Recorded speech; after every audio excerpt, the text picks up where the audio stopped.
Hi, everyone. How are you doing today?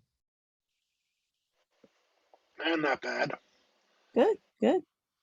Probably a small, I assume it'll be a small group today, just being the Friday before a holiday weekend. Um, but as long as some key people are here and I see Lauren's here, that's great. I think we'll be able to work through a lot of cool stuff. So as usual, I'm gonna wait about 4 more minutes and then we'll get started. So hang tight till then.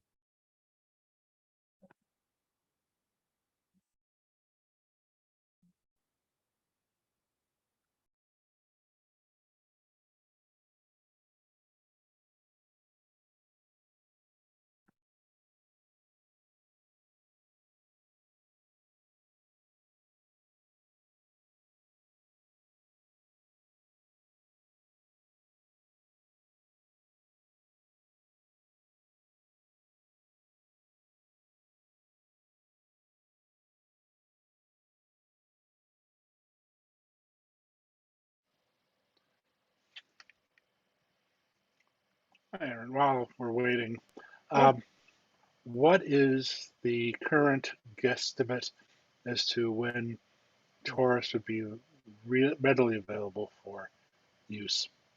Um, That is a hard to answer question, but I will tell you this. They've already started putting things in place, getting prepared for language courses.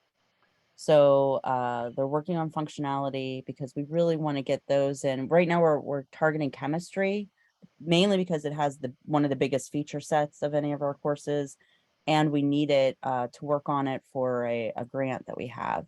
But at the same time that they're building out the functionality for chemistry, it also happens to build out a lot of the same functionality the language courses has. And I'm even being impressed by the fact that they're also adding support for language courses. Like they have that in the back of their mind as they're also building out chemistry. So I think what we're targeting is chemistry, and then we'll probably be wanting to meet with you guys very frequently to find out how to get things in Torus and what you guys need besides what we know you need based on the DTDs and the XML structure. So don't have a good timeline. I'm looking for if I had to give an estimate based on what I've seen and what I know, I would probably say we will start talking seriously about migrating language courses at the beginning of the new year. Okay, yeah, because we've gotten a comment about one of our exercise types, which are fairly common in French and Spanish, uh, the drag and drops, which Yes. don't work on tablets, I guess. Yeah, no, because I haven't tested it in about 3 years. But um, and the consensus response I got back was, "Oh, well, let's do that when you switch over to Taurus." And the implication is that's pretty soon. Okay, 4 months is pretty soon, I guess. Yeah, I would call that pretty soon. I mean, we know that you guys are actively developing, improving, and now like hooking up your skills maps and all of that. So I mean, it'll be uh so cool to see those courses over in Taurus. And so I know it's a priority for us. And because they're easier to support there as well, just in general. With the rapid ability to like publish changes immediately and that sort of thing. They're just really it's going to be a lot easier to maintain them there. Um, so by the way, so like just recently, like just this past week, they landed the functionality to do pronunciations and things like so there's a whole another like rich set of features around like audio that you guys have been asking for that we haven't been able to do in the past that we will be able to do in Taurus. So we're like kind of constantly thinking about what we need for the language courses because they're so important. Um, And who have you been talking to about those sort of functionalities? Because yeah, that was the audio function. The way you're describing it is nothing I've heard of yet. Oh, really? I think it's just in casual conversation. What we do is we evaluate the courses themselves, like the XML and what kind of DTD elements that they're using. And then just based on like conversations that like, I've had with different folks, Hal's had with different folks, we're just, as so we're not developing specific functionality like just for languages, but stuff that we've heard you guys would also take advantage of, kind of thing, like that we can do now in Torus. So like now you can do things like, I don't know if you'd ever want something like this, but like there's a whole system in place to like where students can upload things like audio files or any kind of files and Yeah, would have love them. to have that. I had to actually write my own recording app for Yeah. using live code that the students would have to download and use. So Yeah, we already have that built in to Taurus, the ability to upload files and do manual grading. So there's a lot of other things like as we build out, we're like kind of constantly thinking like, how would the languages use this? So right now we're just basically trying to replicate what's available in the XML, but then the engineers are like enhancing some of those features as they go. And then once we have, like I said, once we have chemistry in, then we'll probably circle back around and say, okay, what don't we have now that you would like, and get that in place. okay, thanks. Sure. So that was a good discussion, and we're at we're gonna get started then.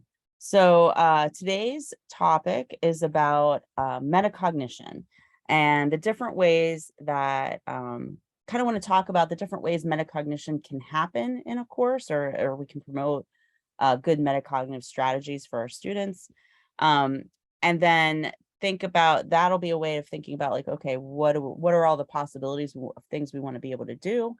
And then I'll show a demo of what is currently our survey capability, which is a big component of doing metacognitive activities, having activities that don't necessarily have a right or wrong answer, but that offer some feedback that you can ask, like in our past surveying capabilities, like you could only get a Likert scale. And it was really like there was only one kind of activity that you could use that didn't give right or wrong answers. And I think then for Student Cognition Toolbox, they've done some like creative things with the current functionality to enable their surveying capabilities, but we also built a special thing for them to be able to give the students a report back on their surveys. That part I can say hasn't yet been built, but we're in the process. So let me start with, let's see. Okay, so today's topic, metacognitive skill building and practice.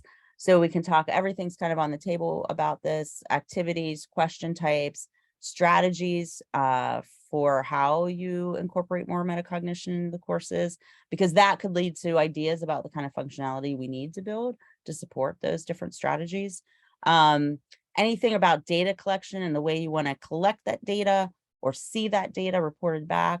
And then I'll also show some existing lightweight functionality exists right now in Torus. They've developed the ability to provide surveys, but we haven't developed the like whole reporting structure yet. So always want to hear all of your ideas and brainstorming on these things. So just trying to move my my windows around a little bit. Give me a second. I like to see everybody. Okay, so I have to give a big shout out to Caitlin, who's on the call. A while ago, her and I were discussing about different metacognitive strategies and like trying to find like all the different ways it's been done in various courses. And she compiled this fantastic document, this PowerPoint of different strategies that are used across different courses at OLI.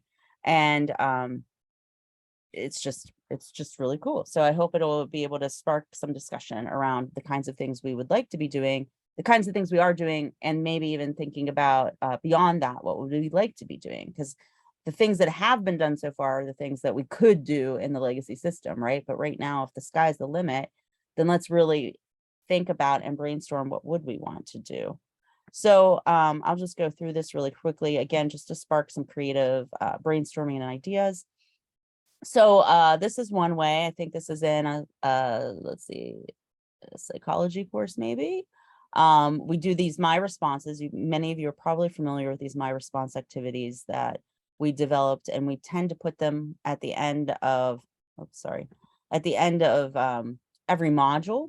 And the way we designed them is so that there's a Likert scale where students can describe what level of comfort or not comfort, performance they think they would have against any the objectives in that module. And then some open-ended questions about is there anything else that's not clear to you? And this gives a lot of good information, not only to the instructors in real time about where the students feel like they're least confident or most confident, where there might be still having still struggling with certain topics. But we also have a reporting mechanism where you can show the results of this to a class by stripping out their names, so that you could use it as a discussion prompt to say, hey, this is where the class is, and help folks feel like, okay, you're not alone. Everybody's kind of struggling with these same concepts, or okay, everybody seems real confident in these concepts, so we're not going to spend more time on them. We'll spend more time on the things that you feel like you're still struggling with.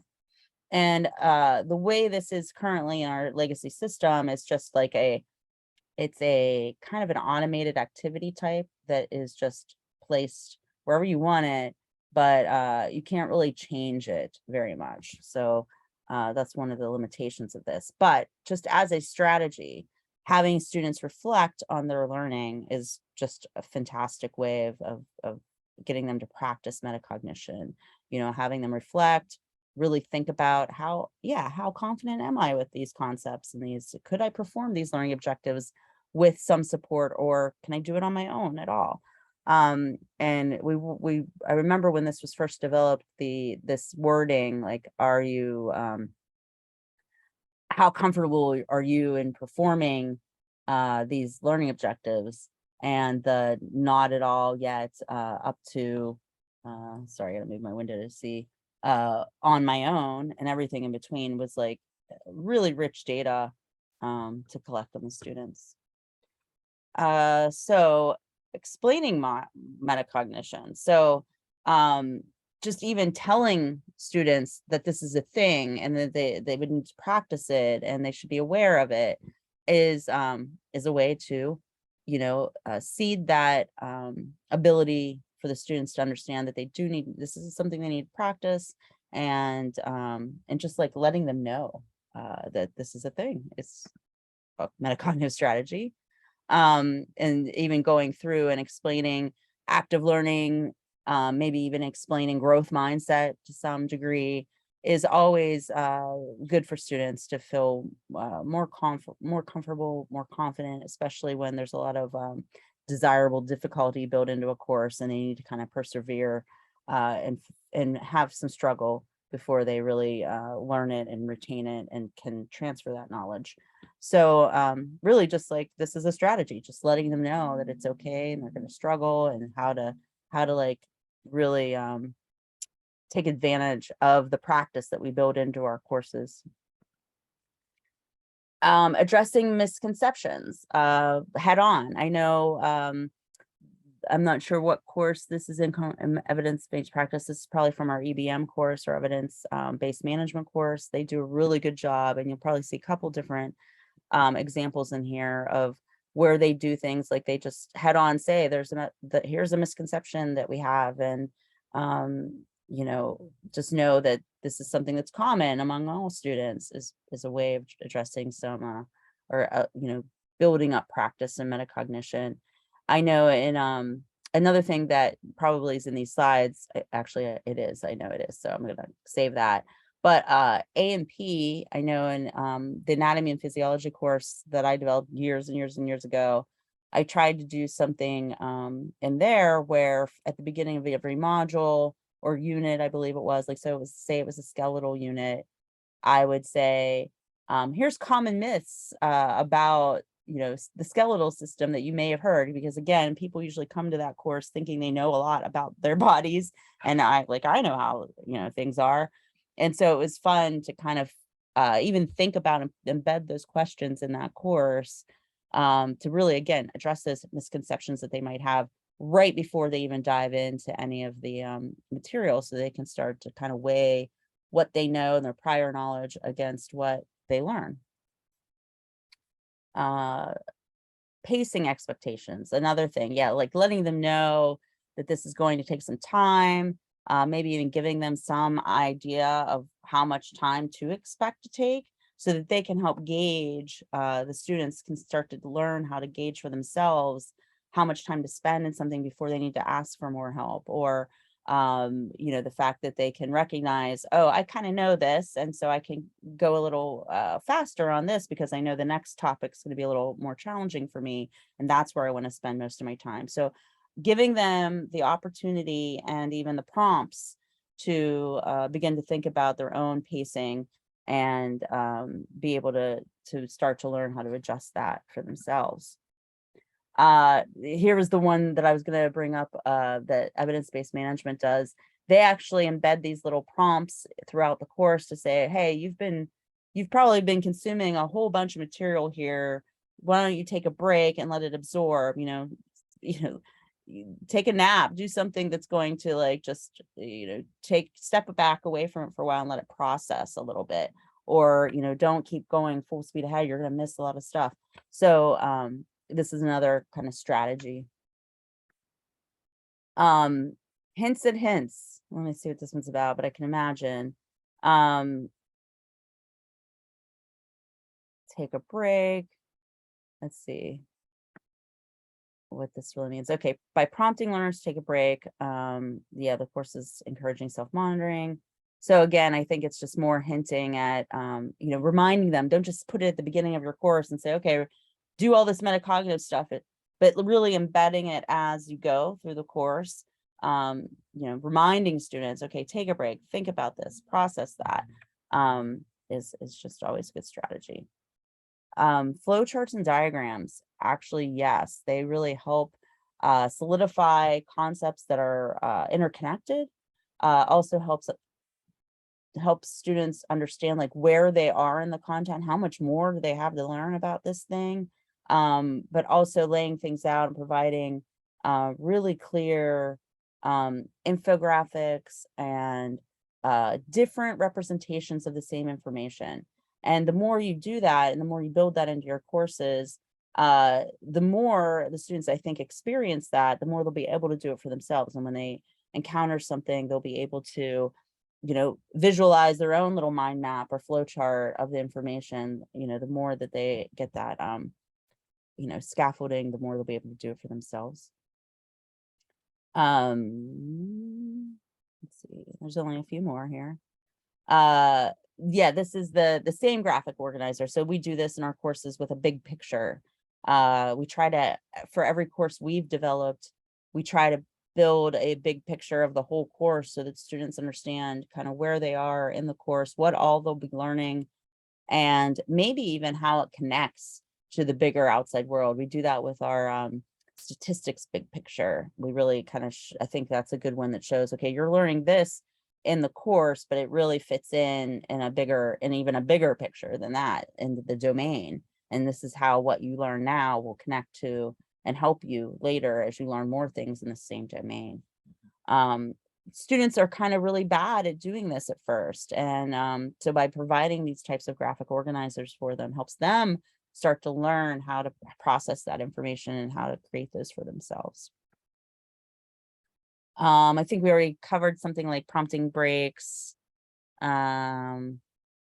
I don't know, Caitlin, if there were subtle differences between some of these that I didn't quite articulate, please feel free to jump in. I don't think that one was. I think it was just collecting everything I saw. Yeah, I like just trying to get more and more examples. Yeah. And then what's this one? So to make and explain a prediction. Oh, this is a new thing that we're trying to really do a lot of in our courses. And this is based on Paulo I'm gonna butcher his last name and I apologize. He's a professor and researcher in the metals program, and he did some really cool experiments where he added, thank you, Caitlin, for putting that in the text. He did some really cool, he generated some new activities where students had to make a prediction and then observe something happening and then kind of refining that prediction. And essentially it's a way of embedding, well, it's a way of, in psychology, bringing it back more to a scientific method of learning psychology and learning about the science of psychology. But also it's just a great tactic to help students gauge themselves and be able to kind of see down the road, make a prediction, see how it changes, how the reality changes that. It's a really kind of a way of like the misconceptions or like the myths that I talked about in A&P, kind of confronting them right away about what they think is going on, having them actually do something that might change that, and then, you know, having them be able to add that new information to their prior knowledge in a way that helps them going forward. So I just wanted to quickly go through some of these strategies that we've found throughout our courses. I'm curious as to know if there's anything different that any of you all do to support metacognition in your courses.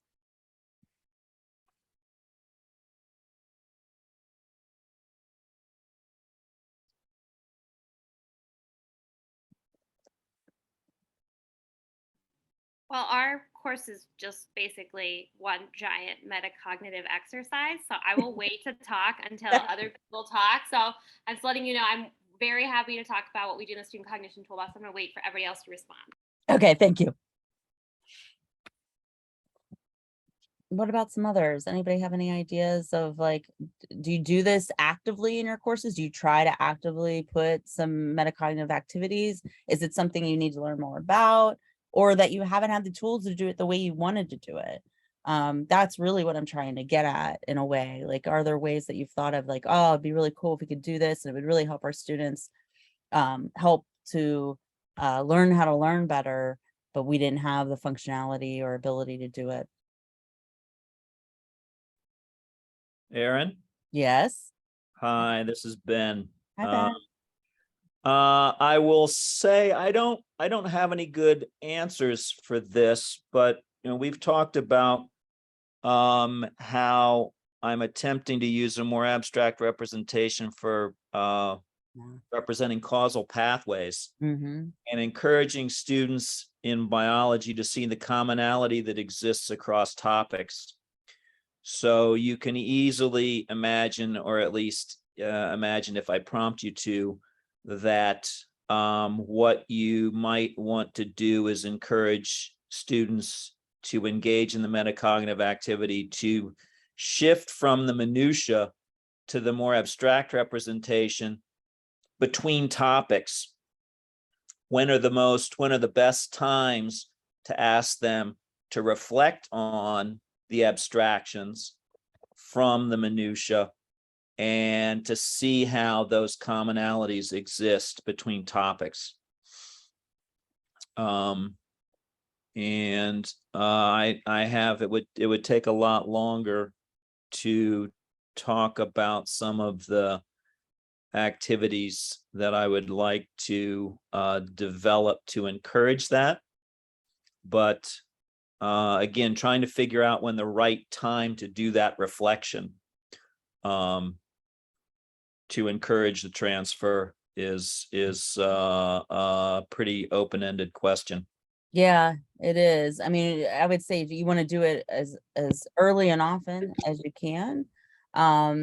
And I will be interested in hearing your ideas for those. Well, it's, you know, it's kind of like the way people say you're supposed to give talks. You know, you tell people what you're going to tell them, and then you tell them, and then you tell them what you told them. So, you know, perhaps the answer is just do it as often as possible.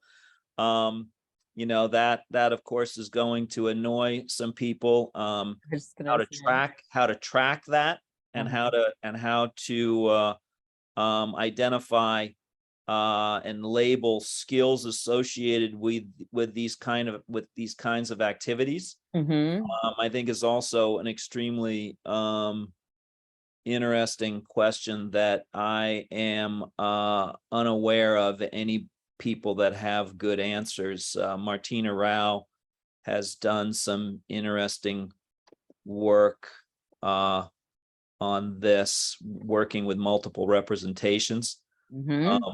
But if anybody, if anything that I've said reminds people of any particular research on this, seeing commonality that exists across topics and how to get students to see that and using multiple representations to encourage that, I would be interested in pointers to that. What was the name you spouted? Tina Rao, R-A-U. She was, and actually she was, her thesis was on multiple representations in chemistry. So who's working on the grant for the chemistry stuff? That would be, Sandy and Dave Aaron.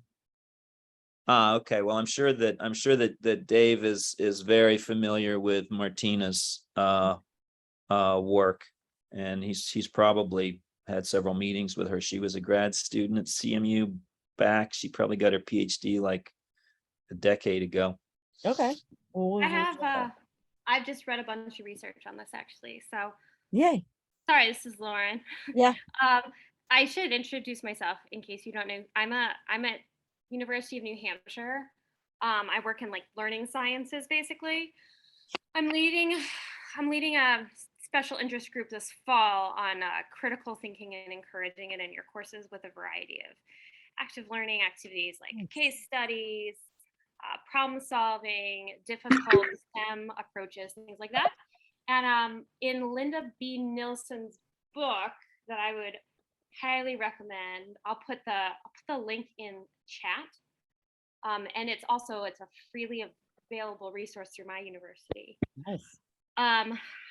She cited a study. Of course, I was reading for critical thinking, so I can't tell you the study she cited, but it said something like 50% more information is retained for students who have received kind of a map of where the lesson fits into the larger picture at the beginning of the lesson.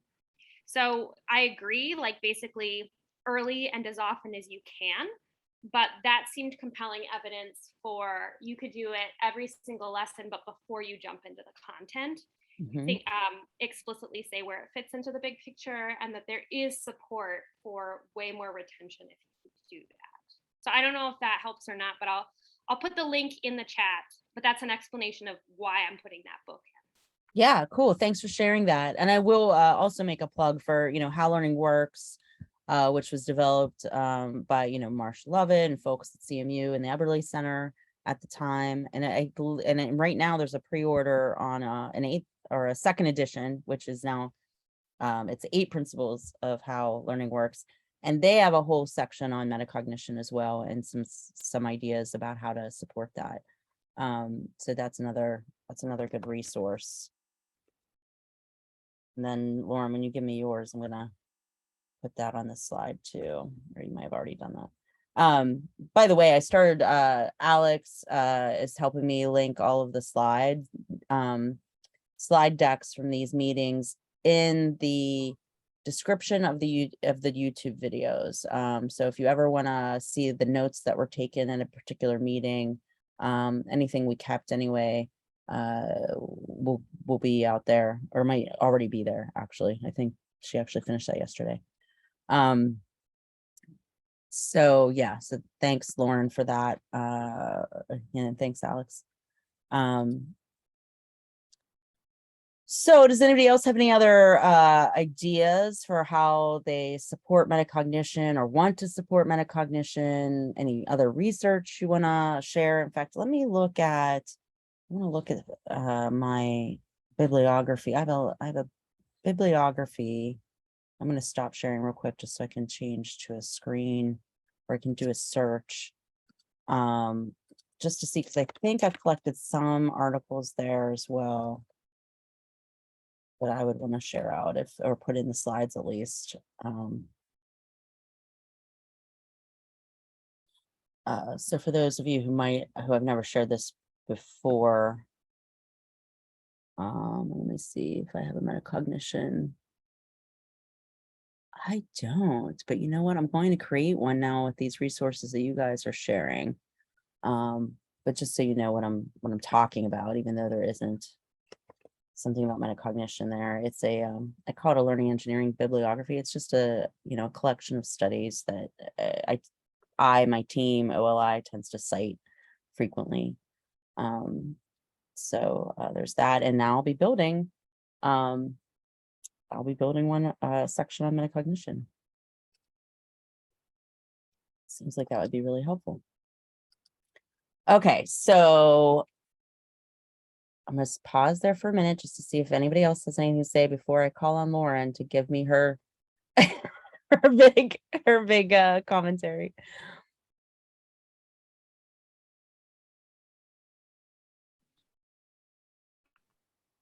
Okay. Go for it. Basically, I also wanted to let you know that I didn't know if it would be helpful when you introduce this topic. I could share my screen and show the survey if that's helpful. I don't know if that is helpful or not. I just offering because I brought up the survey to show people. Yeah, why not? I think it's a good idea because it's another example that I think people would like to see. Okay, so I have, oh yeah, I can't share without. Okay, yeah, there. I just enabled it. I promise I won't go rogue. No, I won't. I know you won't. So our student cognition toolbox deals with different study strategies and also asks students to reflect every single module on what they're learning. So we're constantly asking students to think about what they're learning in the context of what they've already known. So I'll show you an example of that in a minute. But the survey tool that was created by CMU has become a really important cornerstone in our toolbox. We do it at the first module and the final module. And it looks like this. It looks like a My Response, but then you click on it and it is a survey. And we use it in a couple of different ways, but this particular survey, you can see I just filled it out already for sort of like ease. Asking students to reflect on how they space out their study, whether they explain concepts to classmates or friends, whether they just copy their lecture notes or recourse course material, just basically memorization. So we ask them to reflect on how they're currently studying. And that kind of reflection, them going through the process, is training them in metacognition. And then if you go to the next page, the best part of the survey tool that they created is that in real time, it gives the students a graph of their responses. So what I filled out on the previous page is in real time generated in this graph. And then afterwards, we tell them that the first prompts were for deep strategies and the second prompts were for shallow strategies. And then we basically, at the very end of the student cognition toolbox, when we have them do this all again, we have them do it all again, but for what they proposed as their future study strategies, we have them answer more metacognitive questions about how their intended use of shallow processing and deep processing strategies changed over time. So you can have students do just simple questions as learn by doing to get at this. And then you can also leverage the power of the survey tool to basically not only ask them really helpful survey questions that are displayed in an elegant fashion, but also to generate those types of graphics, which I think are very helpful for students to see at a glance. Okay, I'll stop sharing now because that was like a lot of information. I don't know if anyone has questions. And just know, for everyone here, the Student Cognition Toolbox is available. It's like a what we call a sidecar in a way. Like it's a short course that can be used in conjunction with other courses. So anytime you want to it's a great, it's, as Lauren said before, it's a whole course that's really trying to get students to understand how they learn and the best approaches to learning for the type of material that they're studying. And so it's really complementary to any course where students are needing to learn and be able to retain and transfer that information. So ask us about it if you want to use it. Thanks, Lauren, for sharing that. So if anybody has any questions, I'll pause for questions.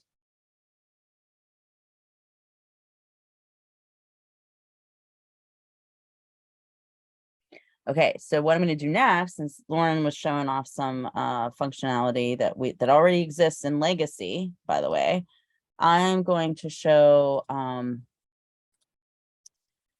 what's been done so far in Torus to start to support surveying capabilities. Because and the reason I'm showing off surveys, as you can imagine, is because that's one of the best tools to just help students be aware of and learn how they learn. Something that doesn't have necessarily right or wrong associated with it. And if you do know, and you've used any of the activity types in Legacy, you know that they always have to have like a right or wrong association to them, which is why we developed that My Response type surveying capabilities and further developed that for the Student Cognition Toolbox as well. So, but let me show you. So this isn't all built out yet. But I think, Lauren, you'll see some cool things that you probably couldn't do before. So as always, my disclaimer is forgive me if I stumble around Torus a little bit. I'm always learning. There's always like weekly new functionality added. The engineering team is amazing and it's just full speed ahead, pumping out the features. So sometimes I'm surprised by what I see, or I don't know exactly how it's intended to be used. So just do use that disclaimer. Let me see, one of these I did, it wasn't this one. It must have been the second one. I did create a survey already. Yeah, survey example. So a couple new things that you'll see as part of the survey that aren't just part of the surveying capabilities. We've had this ability to do grouping on a page. So if you remember, I tend to use, and most of us at OLI tend to use the terms activity and question interchangeably. But if I really had to define those terms and the right way we would be using them, is that activities are sometimes made up of one or more questions, and they're all contained around a particular topic or learning objective skill, that sort of thing. And so in Legacy, you could put multiple different types of questions in one visual box, so to speak, and that like showed that those questions were grouped into an activity that usually targeted, one or two skills, or at least just all in service of the learning objective on the page. In Torus, the way we've mimicked kind of that grouping behavior, the ability to group questions is this grouping capability. And what's cool about this is you can have groups of things that then you can move the whole group around using the drag and drop and really be able to lay out your page design using now this grouping capability or not. But what I did here is I created a group that was a survey. And the way I did that, by the way, is, in Torus, anywhere you see a page, and maybe it's when you see this little bar, it gives you a toolbar for some things. And if you hit, you can hit group to group things and survey to get, survey type questions. And so in this survey, because I selected survey, I can edit the title. And then what I did is I added 1, 2, 3 questions to this. And so the cool thing about this is that all the different question types are available as a survey. So now you're not forced to just use an open-ended or a multiple choice or a Likert scale. We actually have all of those available, and you can have any one of those. Like, here's a multiple choice, here's a single response, and here's another single response that I was just in here playing around to mimic a survey. And then you can, right now we have all these things available, like answer key, hints, mainly because they're using the same activities, exactly the same activities as available anywhere outside of a survey too. So some of the functionality that in me playing with this that I've thought of is, you know, being able to offer feedback either by question or for the whole survey is something that I think I would want as an enhancement if that doesn't exist yet. And again, I said the reporting functionality doesn't exist either yet. But let me show you what this looks like in a preview and how it kind of functions. So the other piece that hasn't been built out yet is the data collection capabilities, you know, so if they're, I'll show you that in a second. Let me come back to that. So right now, if I fill out the survey, so it puts it all in one box and has a submit button for the whole survey. And I can go and I can say, okay, everything is great. Or no other questions. And then when I submit, I'm submitting all of that as a survey, tells you it's been submitted. So that's what we have right now, but it's with some, what's different from Legacy again, is the ability to use any question type, to not have to have a clear right or wrong answer. So when it's in the survey box, it doesn't have to have a clear right or wrong answer. And right now there's no feedback either. So even if I wrote feedback in the authoring, it wouldn't show up anywhere. And then the reporting and then the data. So let me show the data for a second. Right now, we don't, as you all know, we don't have a dashboard yet. And we definitely don't have the capabilities of the Student Cognition Toolbox to generate this dynamic real-time reports, which is one of the things I want to kind of pick your brains about. But let me go back to the insights page. So right now, what we do have in terms of we have a low stakes or a minimal way of looking at data that's collected through a course that's developed. So right now, see, naming conventions are really important, by the way, and when you're building these courses in Torus so far. The data does feed this here, although you can't see it. It will tell you what your answers are, but or what, I don't actually know how. Actually, I apologize. I don't know how the data is working and where you can see it. I asked this question yesterday, but I guess I didn't pay attention to the answer. There's no place right now to see the open-ended responses. And unless you download the raw data, like, by the way, so you can always download the raw data and you'll get all the data that was generated. But I think that I thought I heard that the at least number of attempts, and I guess it doesn't really matter here because you wouldn't expect any of those survey questions to be correct or eventually correct. So it doesn't really make sense to use the same interface for those. Although I thought I was told it does feed this, but anyway, that's what we have so far. So between knowing what we're trying to accomplish, how we want to definitely replicate or improve on what we've done in Legacy, and in light of different metacognitive strategies that you can take in your courses, give me some feedback on any of these areas in terms of reporting, reporting, question types, how those questions should behave, what the data collection could look like, and anything is up for grabs at the moment. It's one of the reasons I'm having this now before it's fully built out so that we can build in things. And thanks, Caitlin, for clarifying that in the chat.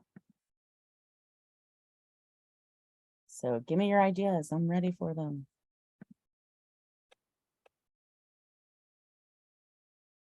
So Lauren, let me pick on you for a second. So the reporting capability you have right now, like think back to when that was developed. Was it developed exactly with the way you wanted it done in mind? Or were there things that you had to like say, okay, you had to make compromises because of the way legacy worked? Okay, well, I would say that the way that we're currently using it, with the graph being generated from the answers and there being a very straightforward survey sort of format, works very well for us. One of the capabilities that we dreamed about that definitely was not possible, and I mean we kind of abandoned this, was we were really interested in almost like crowdsourcing the current responses so that students could see basically like how they responded, but then also the current responses of like everybody else who had gone through the course to see how their responses compared to other people's. And we were going to use different questions for that. So we wouldn't have used the same questions that I just showed you. We were more interested in, there were different types of things that we were going to be asking for that. But that would be really awesome if basically it could also generate a graph that was representative in real time of what other people have put before. So I don't know if that answers your question, but that was something that like we dreamed of that like didn't exist. Okay. That's excellent. And in fact, that's a really good idea that I hadn't thought of, but we've been thinking about building something like that for crowdsourcing, like places where students need help and being able to like have them annotate and say, here's some place I don't quite understand, but then also making that feed like a general crowdsource, so you could see, okay, I have there's other people in my class that are having the same issue, the same struggle, and allowing just that visibility to help students maybe connect up and do study groups and things like that. But I love this idea, this crowdsourcing of responses in your situation is a tool to, there's a lot of good things about that. But at the same time, if you use that, we could use that same functionality in other ways as well, to do some gamification a little bit, leaderboards and where it makes sense, of course, as a way of like helping students understand where they are in a bigger picture of their learning. And in this case, with your type of material, seeing that, they're not alone, and maybe even hooking up with the right kind of people to help them get through it and learn some new things and new ways. So I'm glad you mentioned that. That's awesome. Just adding on to that idea of crowdsourcing. When I took a Coursera course, they had a, I guess, message board at the end of, well, just as a question. And before you could move on, you had to like respond to other people on the message board. So that was a way to force you to look at what other people were saying. I see. Just adding on to that. It's so funny because Eric Behrens, who does the evidence-based management course, I think would love a feature like this as well. He likes to be able to gate students in a way where they, you're kind of forcing them to do metacognition before they're allowed to move on, which is different than you have to pass this assessment before you move on. It almost makes it seem like, it's just as important, which is cool. We also sometimes we want the survey to be on a different page, but sometimes we want it to be on the same page.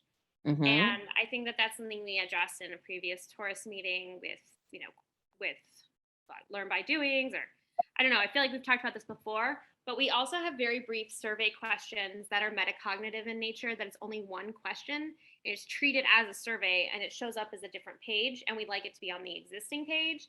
So that's something that it exists with like the survey that doesn't have the flexibility that we really would like to have. Yeah, well, if I don't think I pointed this out in the demo, but you can place those surveys anywhere. You can do it as a separate page. You could do it as a graded assignment. You could do it as a just right in a regular page.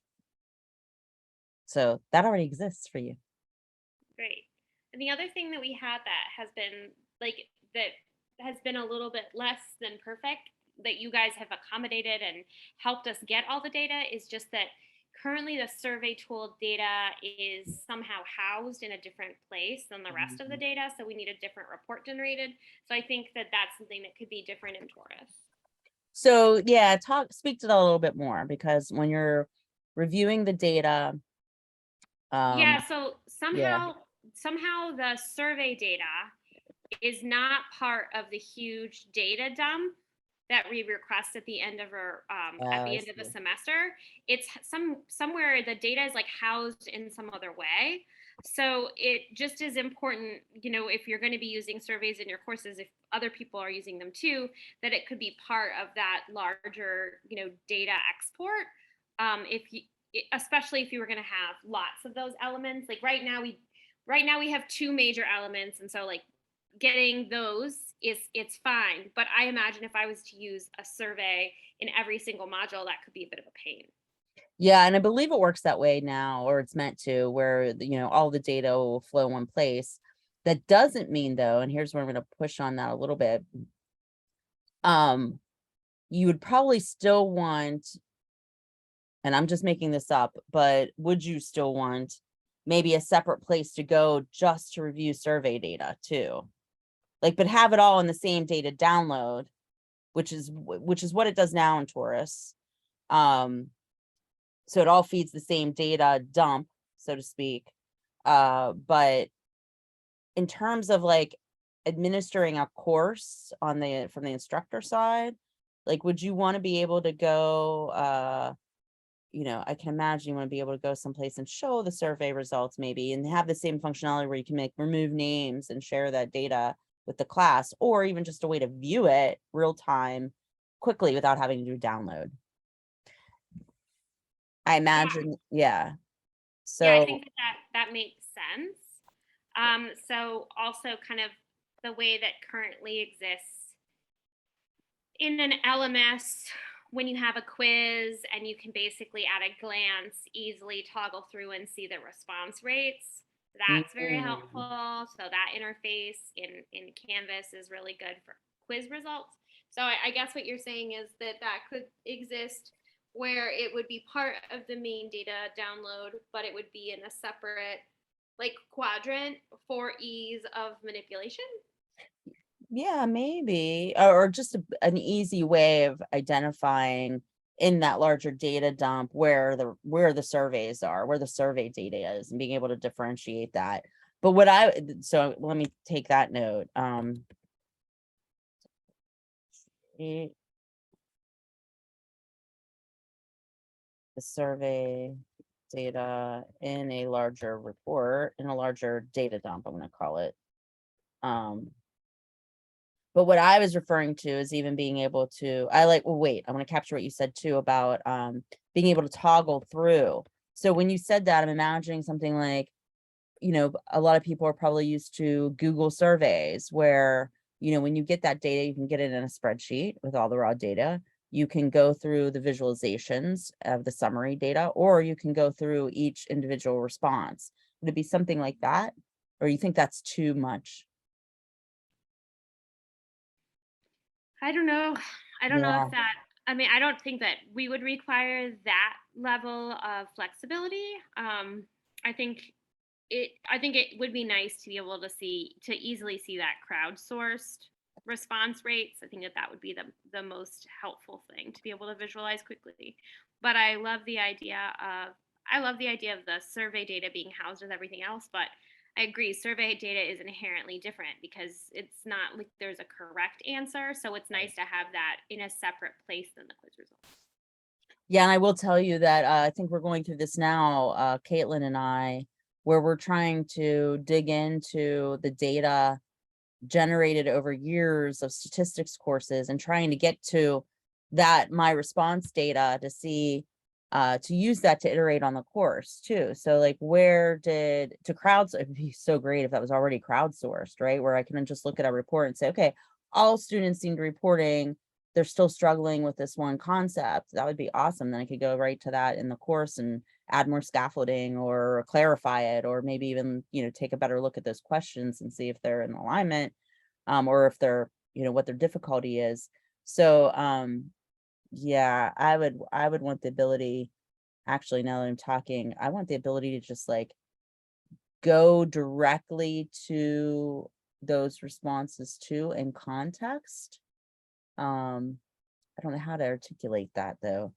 Here, I want to finish this note, individual responses, even though I know you didn't quite ask for that. I think I like that as an idea. And by the way, I'm saying all of this is not, you can always get data dump, but I'm trying to think of ways that would make it easier to consume this data in a real-time kind of way. So my next idea was, and I already lost it. Crowdsourcing across the same question. Oh yeah, Right. yeah. I have a course here. How about across a single question? A course.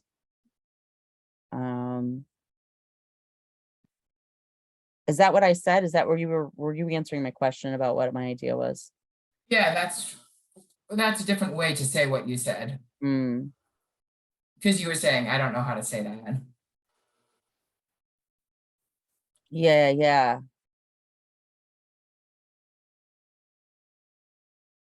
I think I thought there was something else to that I wanted to actually write down. It's like navigating to other people's responses and statistics is the example you gave. Yeah, yeah. Being able to quickly But see. we're trying to find it and we all don't know where answers. it is. Yeah, yeah. Okay. Thanks. Yeah, thanks. That reminds me. I like this idea, and I want to make sure that I said this. Yeah, be able to differentiate the survey data in a larger data dump, because you would actually also treat that data differently. That's not data you're going to put into data shop and find, although maybe you would, to find like where students answered the most. What are the range of responses? So there's open-ended. I mean, we really need, I think, a clean interface to review open-ended.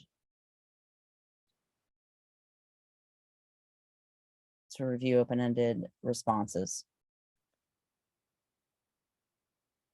I know that's a real general comment, but I just feel like, the way it's done in Legacy is not ideal. And we really need to, I think that through in terms of both open-ended questions just in a course related to the course material and the outcomes, but also survey open-ended. It's true. So the way that we deal with that now is Kathy pulls those responses, because we ask for feedback at the end of not only the toolbox, but at the end of each unit to ask what was confusing, and to ask, what would need some work. And she just like basically pastes them into a giant Excel file so that they're segmented. And that works pretty good as a workaround, but that is clunky. Yeah. And you can't do that real time. Like as an instructor, I can't go and easily see what are the range of responses and all the open-ended comments in any particular open-ended question. Okay, let me switch a little bit to feedback and the kind of responses you would want to generate back to students upon submitting a survey. So so right now feedback is disabled in those questions. I don't know. I think I would want the ability, and Norm and I were kind of going back and forth on this a little bit too. I think we both agreed that we want the ability to at least give feedback if we want. And then how does that look? Is it feedback just for the whole survey? Would you want feedback for individual questions? I can see actually use cases for both.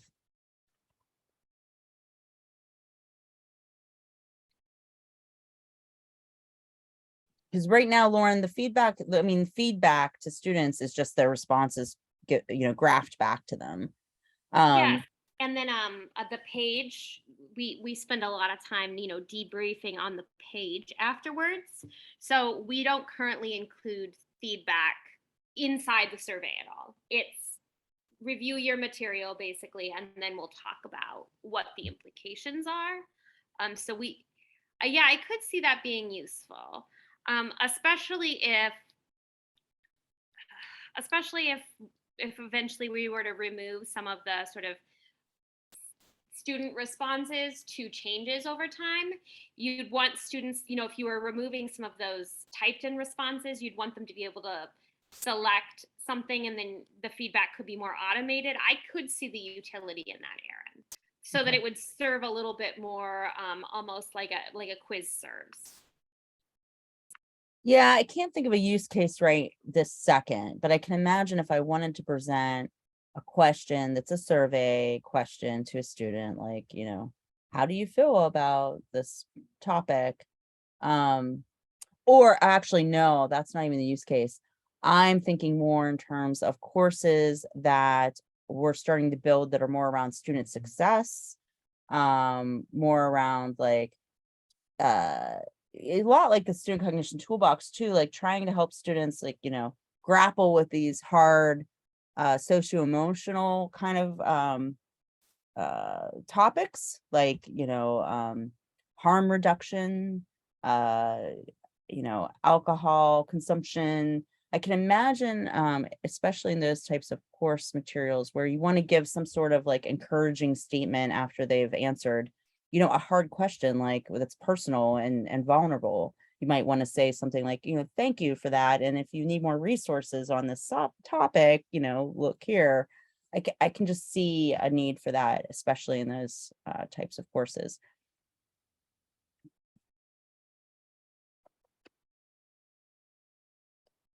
So I think at the question level now, or even at the survey level, like it's just again going back to like Google Docs, you have the ability to like modify the final note once someone submits a survey. You can say, thank you for completing the survey, or you can give them more information about the topic. That kind of makes you feel like, and I think people almost come to expect that a little bit, to at least have like, okay, I submitted it and now I get some message back, so it assures me I submitted it. And I don't know. How important do you think that is?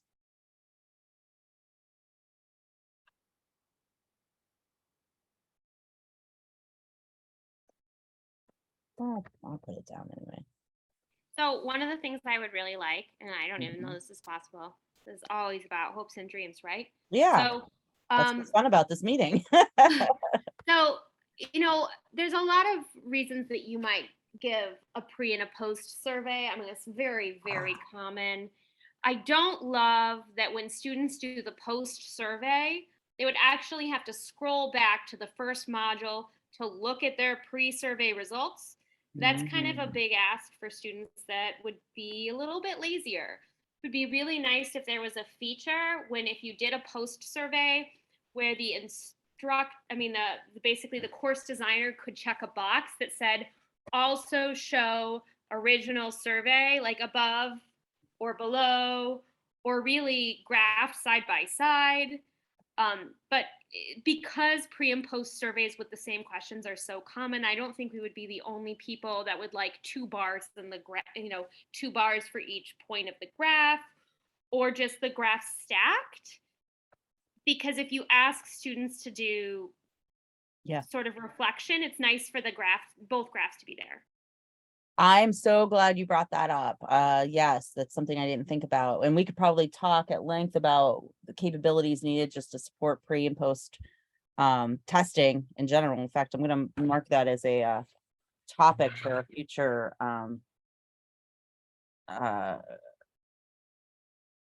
I do pre and post testing in so many courses, and I don't know of any platform where I mean, the LMS also doesn't support that. So anyway, I could talk on it later. Yeah, so I'm gonna save that for a whole other community meeting, because I think we could talk at length, and it's really important topic to a lot of people that I think we forget about, because people just make do and they're not used to having functionality to support it.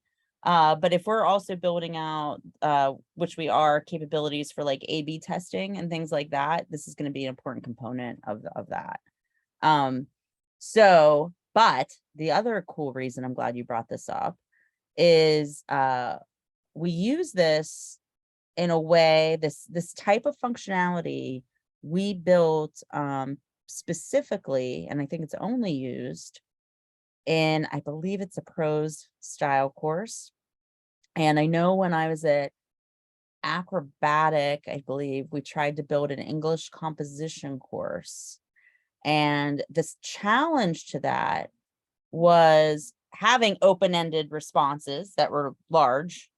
But what we were trying to do with like an English composition course, I believe it was that we would have students do some writing, then we would have them have some instruction, and then we wanted them to revise that writing based on the instruction that they were given. So it's a very similar type of functionality that you just described, where we want to be able to feed back previous information, data, survey results, something like right in a place where they're going to use it again or need to compare and contrast. And in terms of a survey, and in particular your surveys, it's really important for them to be able to see. I mean, that's ultimately what you're trying to show them through the whole student cognition toolbox is you have these study strategies, and now that you know more about them, you're going to plan to do more of these. And it would be nice for them to see that change in their own behavior, which is also supporting metacognition. So I'm glad you mentioned that. Thanks, Lauren. I get too excited about this stuff, I think. Aaron, can I ask a question? Absolutely. So in some of these sort of interventions that are arguably secondary to the learning, sometimes you learn from pre, mid, post tests, whatever. But when you were talking about the surveys, it seemed to me, I always wrestle with, are students going to start to get annoyed with all these tests, with all these quizzes we're giving them, Yeah. And I'm wondering if, like, for the surveys, it might not be helpful if you would actually, if you're giving the survey again, to just populate it with their previous answers so they could see what they answered and then maybe change it, maybe not. Oh, interesting. That might encourage students to just blow it off and just, submit their previous answers. So maybe that's not a good thing, but it might be an option. Yeah. And One- there are especially the good students.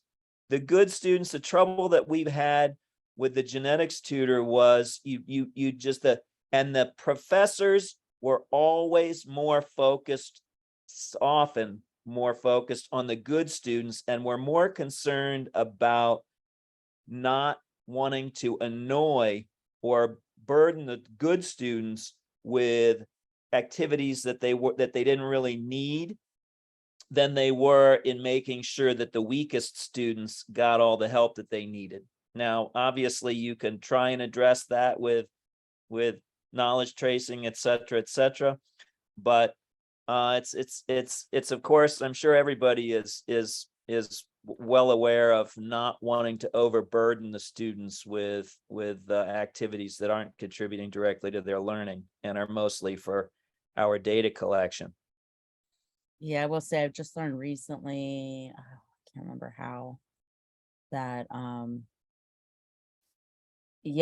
I think it was through some user testing that we were doing for our grant, where the students, we were going to give them a place to do some goal writing for the course, and say it's for a chemistry course. goal setting, I mean, write some goals that you have, and then giving them an opportunity to revise those goals throughout the course. And I was skeptical. I'm like, nobody's gonna, when you're talking about students who have to take a first year chemistry course, they just want to get through the course. They're not going to want to do all this extra, goal setting. And even though it's important for them to learn those skills, how do you, I just can't imagine it actually being used if we make it optional. And through the user testing, all the students, actually many of the students, I believe, said that they would use it if there were points associated with it, that it'd be a really cool feature and they would totally probably benefit from it, but they probably wouldn't do it unless there were points associated with it. So yeah, there's a lot of probably a lot of research to consume even on this, like the right timing and the right amount. And I could probably even think of some creative ways to solve that problem in a given course by kind of letting the good students know in some way that, although this might be really annoying, it's really helpful. It's actually kind of putting a little bit of responsibility on them for not only their own learning, but also in the instructor's ability to help others and learn from those good students too about what to do for the struggling students. And so it's important to get that data from them as well. And probably have to do that with either points or just really explaining it and making it clear that it's an important part of the course, even though it doesn't seem that way to them. But yeah, it's a struggle to, I think about that too. And that's why we place these surveys in our courses, those my responses at the end of every module, because I think we found if you do it at the unit level, it's too many objectives for them to rate themselves against. And if you do it more frequently, every couple pages, that's certainly, they're going to just start to ignore them, right? It's a little bit of trial and error to find that sweet spot of what's the best place to put it that doesn't seem overwhelming and so outside of the learning for the course, and that it actually enhances that if they take advantage of these surveys and these reflection tools. My takeaway was, if you don't give students points for certain things, that's where you learn which the really conscientious students are. And if you do give points, they tend to do those activities right before the final, when they're realizing that they might be close to when they might be close to a boundary. And of course, from learning perspective, data collection perspective, that's not what you want. You want students to all be using a tutor lesson at the same point during the course. You're making me write down. So we're in the middle of trying to figure out professional development resources and tools and courses or whatever for both faculty and instructional designers.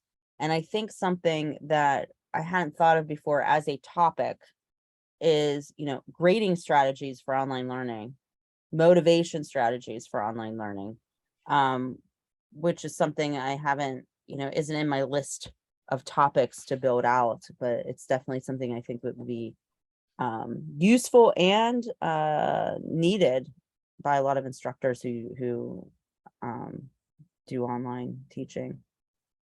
Right. So yeah. I was also thinking about how, you might only want to ask so many discrete content-based questions, and you don't want to continue to ask them in different ways because you have students at different levels and you don't want to bore those students. But you can ask questions that are metacognitive in nature that still ask for content retrieval, synthesis, and integration that are kind of great equalizer questions that everybody can benefit from.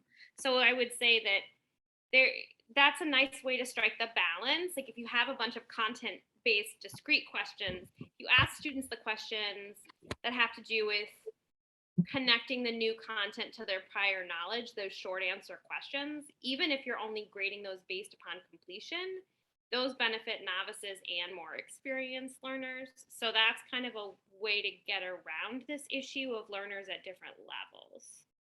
Yeah. So basically, let me repeat back what you said to just phrase it another way, make sure I understand what you're saying. So it's basically asking a question about their understanding. You know, it's kind of like I used to love because I was a student that hated tests. I hated tests. I always liked to write. And I had a teacher once who would do an assignment where it was like, write everything you know about this topic. And it, to me, it was so fun because you could literally just write, I went, okay, I'll write everything I know about this. And like, so something along those lines where you're asking them a question about the content, but in a way where they have to actually write a coherent response in an open-ended way. And if you do that, it helps them solidify that information even more. And it would help you as an instructor to really understand where their misconceptions are, which would help you help other students to pinpoint their misconceptions that are maybe not as keen on their metacognitive strategies and abilities. And sorry, I'm babbling on about that, but I like that idea a lot.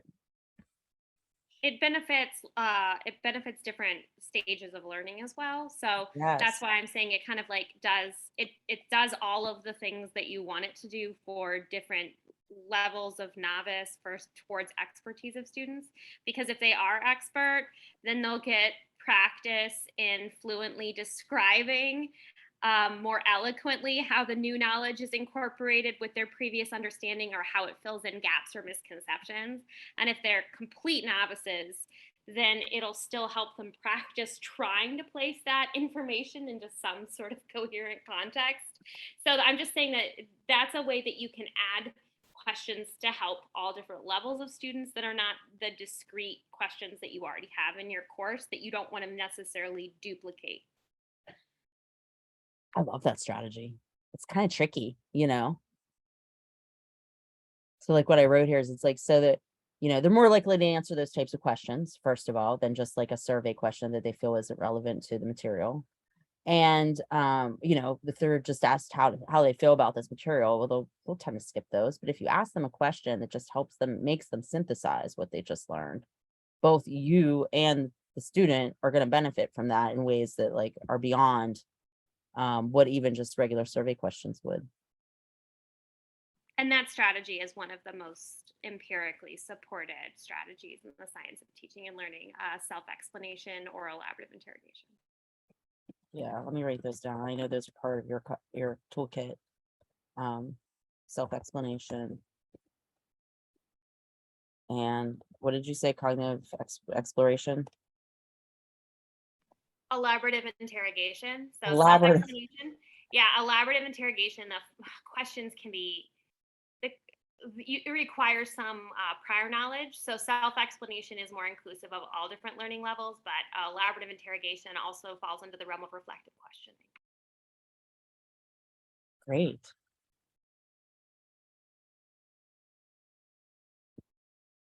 Okay, let me think about if there's any other subtopics around metacognition that would be helpful for us to make sure we build things into the platform that support different strategies and approaches.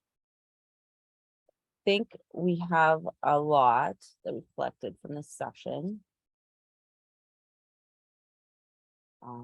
I'm just going to take a minute to think about it, and I encourage you guys to do too, and just come, you know, say what comes to mind if you think of anything else that would be important to this topic. So we covered data. And we covered, well, we didn't quite get into question types. It didn't sound like there was anything like novel that you guys want that we don't have at the moment. Except the ability for students to do concept mapping. Oh, concept mapping. For them to do it themselves, and then also to easily post in existing concept maps where they'll be readable by a screen reader so that you don't then have to do some sort of insane text box. Constant mapping question types. Yeah, I'm just gonna capture it that way because I think that's a good suggestion. And it's something that's so good for students to do in like any course. So that could be a really interesting question type. And I'll probably want to pick your brain more about how that might work. And what the UI might look like for that. Yeah, And then- it's optimal. It's optimal to have students come up with their own terms, but novices, like, you can provide a list of terms. So there's different ways that you can do this. They Mhm. require some instruction if they've never done it before. So that could be like a whole thing. You're right. I will tell you this, if you haven't read it yet, or if I haven't mentioned it before, I'm sure my team's heard me mention it a couple times, but there was research done by Rachel Van Kampenhout at Vital Source, who, took over Acrobatic. They were able to generate, the study itself is about computer generated questions, and the way that they were able to get, they kind of pitted instructor written questions against AI written questions, and found, and the study was to see, are they just as effective? Are they just as good of questions as what instructors would come up with, or subject matter experts?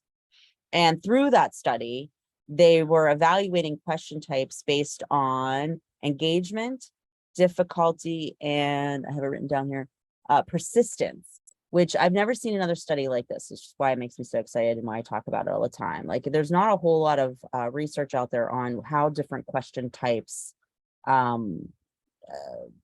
work, either for the students or for the material itself. And so they found, interestingly enough, that not only could the AI generate questions were better, which was insane to me. But the other little sub part of that study that I love so much is, breaking down these different question types, like multiple choice, drag and drop, fill in the blank. I forget the range of types that they looked at.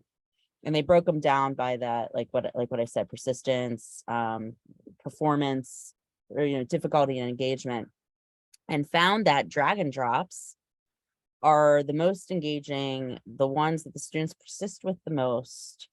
And I can't remember what the difficulty was around them, because I was more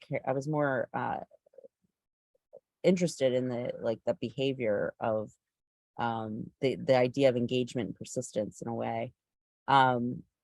And drag and drops were the best. Now, unfortunately, drag and drops, and the reason I'm bringing this up is because I'm thinking of that mind mapping activity type for some reason. Again, like, that's kind of how it would have to work in a way. And the problem with those types of activities is there's not a really good way to do those accessibly or on a mobile device very easily. And so I'm always kind of like in the back of my mind trying to think about, how do we build more of those, but is there like a way to make them more accessible that doesn't exist yet? So again, I'm just babbling on now, sorry. I just got thinking about this concept mapping question type and how I think it would be a really excellent type to have. But You want somebody else to babble? Yeah, sure, go ahead. We got 5 minutes. I just want to throw something out and get your response to it. And I'm completely unqualified to make this claim, because I really am really not familiar enough with how the technology works. But it always struck me that, and this is not consistent with what you just said, but it always struck me that the AI types of question generation would be much more superficial, and much easier for students to potentially get, just like from skimming, or the people that weren't really reading the material very deeply. Yeah. And that the really insightful kinds of questions that would force like deeper thinking would require a level of processing that the quote unquote AI question extraction algorithms would be incapable of. Is that an So it's interesting that you unreasonable? bring that up. Yeah, and it's taken us in a whole different topic at the moment, but I like this topic. It's fun to talk about. So I agree, and the reason I agree, and I'd have to dig into the study a little bit more. They gave some examples, but what I'm assuming is that you know, a lot of instructors who don't have a background in learning design, and I've even seen novice learning designers do this a lot, which is they're generating questions that what I would call reading comprehension questions. They're not really about not getting at what the students know or don't know, but were they able to skim and get the information real quick, and then they can answer the question. And there's value in doing those types of questions for sure. I mean, that can help with scaffolding, low level scaffolding can have some of those questions, but it really disheartens me when I see like a whole course that are just like reading comprehension. They're not really asking them to apply. They're not asking to analyze. They're not doing anything which you can do easily with like scenario-based questions and things like that. But instead, it's easier, and the feedback is much easier to write for questions that are just like, did you get this piece of knowledge out of the reading above, And I can imagine, to your point, that the AI generated questions are really, really good at that. Now I don't know, and I don't think there's been enough research to know, and I don't think AI, in my opinion, is like far. I was actually really surprised by their findings, because I'm not saying I don't trust them, but there's like more digging in to do there, because I'm still skeptical that even a lot of instructors still just write reading comprehension questions, because they're trying to get to the numbers of questions, right? And they're trying to make sure they analyze every part of what the student knows or doesn't know. And those are easy questions to write, easy feedback to write. It does, I kind of agree. You're probably right on that. Well, and there are so many levels at which you could be skeptical, both Yeah. in terms of Right. to the pedagogy and the technology, right? to write those really good questions. You could almost imagine a team of people with different expertise and people that really understood, people that were teaching the next course, that were, getting at the kinds of knowledge that would transfer, and, so many different kinds of expertise that go into the right kinds of questions that you want to be asking. So, I mean, I don't, it would be unfair to judge, Yes. people that are doing that kind of research, because I think it's great, and it's to be able to do that with that little investment is a great tool to have in the toolbox. Yes. Like, for example, it'd be great to be able to get a whole bunch of questions with feedback and everything written that's AI generated, but then at least have a starting point that someone can go through and say, okay, I'm going to add and enhance this with some more deeper level questioning, and getting at higher cognitive levels. But it's a good starting point, at least, because it's so expensive. I tell people when I'm training them in how to do question writing for our platform, I tell people expect to spend a good half hour per question, especially at first, because to think about a good question with good distractors and all the feedback, unique feedback for each option, and then good hints that aren't going to give away the answer, that requires a lot of thought and a lot of work. And so expect a half hour per question. And then as you get more practiced at it, you can bring that down to about 15 minutes a question. But if you're spending less than that, then you're writing bad questions in a way. And I've never said that before, but I kind of feel that way deep down. Like if you're just like throwing together questions, that they're going to most likely end up being reading comprehension questions, unless you're being really thoughtful. So yeah, it's a whole interesting field. There's a lot to unpack there.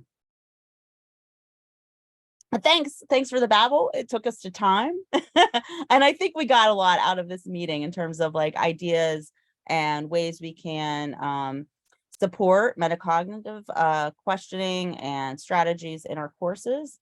Know that the next Torus meeting will be October 2nd, and it's going to be around research support. So we have a lot of researchers who use our platform to perform different kinds of research and fulfill grant obligations. And I don't think I've ever really gotten a whole bunch of those folks together to find out what are their needs and what would they like to see as part of the platform to support and enable better research. And I'm not talking just about like A/B testing, although we could really talk about what does it mean to have an A/B testing capability.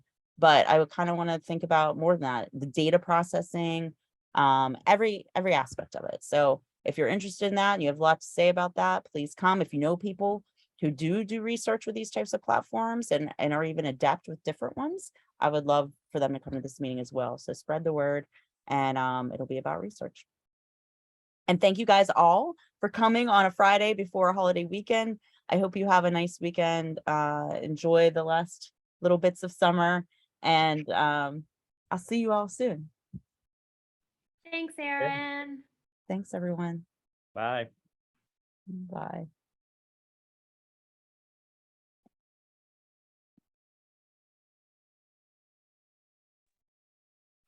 Aaron? Yes, I'm still here. Quick question off topic. I have been